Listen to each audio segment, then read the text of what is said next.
Bem, para fazer a estimativa de produção do girassol, foi pesquisado e a literatura diz, né, que o mais indicado é o de 70 centímetros entre linhas.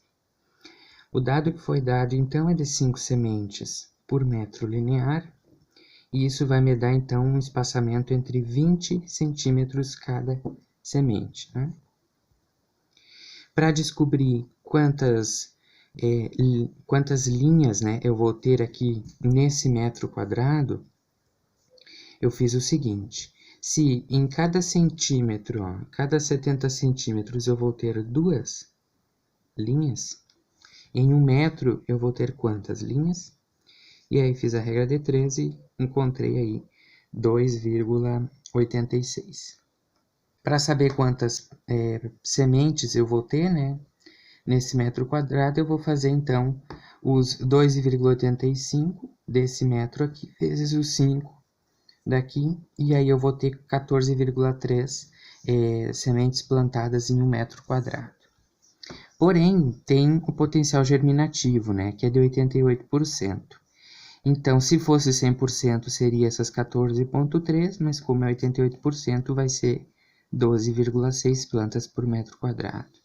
Num hectare, então, é só fazer vezes 10.000 metros quadrados. E com a perda, né, da plantação, né, a perda de semeadura é de 5%. Então, na verdade, o que vai germinar vai ser só 95% dessas.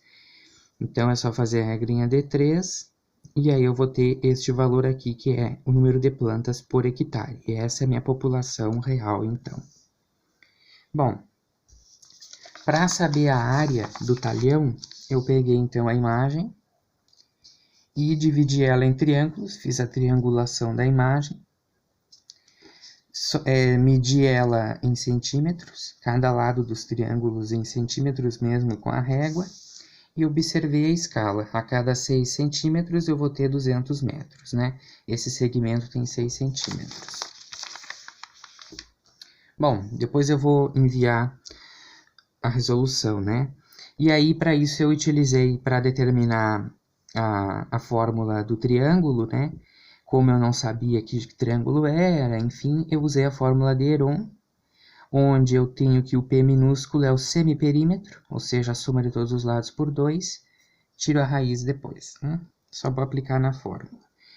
Somei depois todos os triângulos e o resultado foi este aqui. E esse número aqui em centímetros quadrados, porque ainda está no plano, né? Isso aqui foi a área que eu achei da figura.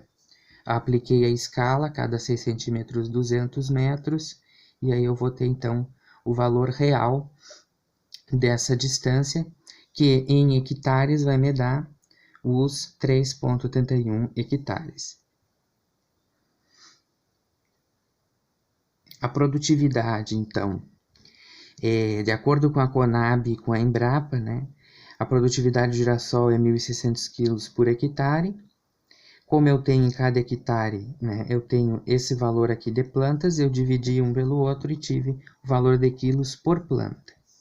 E aí, então, para descobrir a produção do talhão, foi que eu apliquei a quantidade de quilos em uma planta, depois peguei a quantidade de plantas que eu tenho naquele talhão, multipliquei e tirei o valor em quilos que eu vou retirar daquele talhão após a colheita, 6,1 toneladas. Depois o volume total da safra foi desse valor aqui, né, que eu tinha encontrado em quilos, como o peso específico, a massa específica é de 303 kg por metro quadrado, eu dividi por 303 e consegui achar o volume total da safra após a colheita. A questão número 4 nos pergunta sobre qual colhedor iremos utilizar. Então, após algumas pesquisas, nós decidimos que iremos utilizar a John Deere 1175 Hydro, porque ela possui um bom desempenho, uma ótima qualidade, uma facilidade de operação e um baixo custo, além de um motor de 180 CV e um RPM de 2.200. Agora vamos à parte que realmente nos interessa para essa questão, que é o tanque graneleiro dela. Tem uma capacidade de 4.800 litros, porém não podemos seguir com esses litros, ou seja, temos que transformar para metros cúbicos, que são informações que a gente já tem. Então, fazemos uma transformação, que então, 4.800 litros nos dá, então, 4,8 metros cúbicos. Sendo que já possuímos a nossa quantidade de produção em metros cúbicos, é só fazer uma regra de 3 para ver quantas descargas vai ser preciso fazer com essa colhedora. Então, se 4,8 é uma descarga, pois é a capacidade total que nossa colhedora tem, quantas descargas vão ser feitas com 20,17, que é o nosso total de produção? Ou seja, fazemos uma regrinha de 3 aqui, que vai ser só uma regra de 3 simples, 20,17 dividido por 4,8, porque é só um ali. Então, 20,17 dividido por 4,8 nos dá 4,2. Mas não tem como a colhedora fazer 4 descargas em 0,2. Ou seja, serão 5 descargas com a nossa colhedora. Então, com a colhedora John Deere 1175 hidro, que tem uma capacidade de 4.800 litros, vai ser feito 5 descargas ao total da área. Na questão 5, nos pergunta sobre a carreta graneleira. Então, nós escolhemos a carreta Gran Box.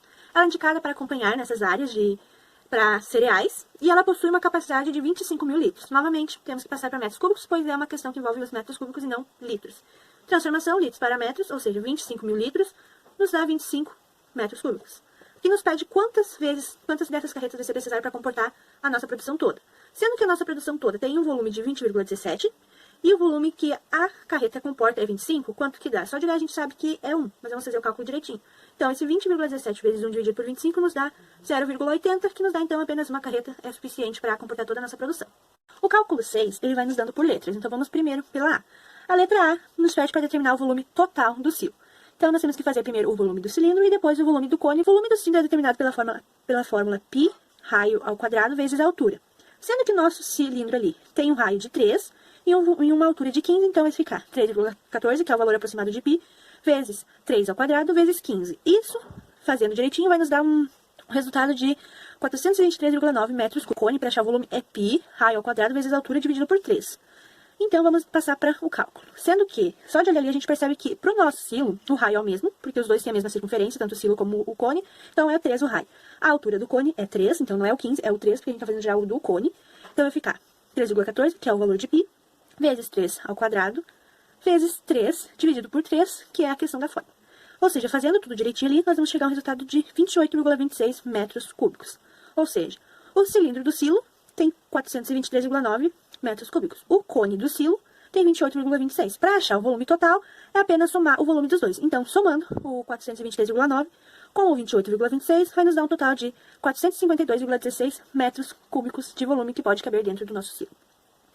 Agora vamos para a questão B, que é determinar quantos silos vai ser preciso para comportar nossa produção total. Lembrando, a nossa produção era de 20,17. Então, se a nossa produção é de 20,17, quantas 20,17 cabe ali dentro? Cabe apenas um. Então, apenas um silo é suficiente para a nossa produção, porque ainda vai sobrar um monte de espaço. Então, apenas um silo comporta os nossos 20,17 metros cúbicos de produção. Agora vamos à letra C. Primeiro, pedir para determinar a altura que esse 20,17 vai ocupar dentro do silo. Eu fiz dos dois jeitos para conferir se batia os resultados. Primeiro, eu fui pela fórmula do volume do cilindro, onde nós sabemos que aqui o volume que a gente tem é 20,17, π, 3 ao quadrado, que é o raio ali da nossa circunferência, vezes x, porque é a altura que a gente vai descobrir. Então, fazendo o cálculo direitinho, a gente chega a uma altura de 0,71 metros. Então, eu também fiz de outra forma, que é por regra de 3, que eu fiz assim. O volume que a gente tinha no cilindro, que é 453,9, ocupa quanto de altura? Ocupa 15, ou seja, 15 metros é 453 de altura. 20,17 é x de altura. Fazendo também deu ali 0,71 metros. Ou seja, o nosso volume de 20,17 ocupa uma altura de 0,71 metros dentro do silo. A outra questão que pede é a porcentagem de ocupação que esse nosso volume vai dar dentro do silo. Sendo que 452,16 é o nosso 100%, porque é o total do silo. Então, 452 é 100%. 20,17, que é o nosso volume, vai dar x. Novamente, mais uma regra de 3 simples aqui. Fazendo direitinho todas as operações, vai nos dar um valor de 4,45.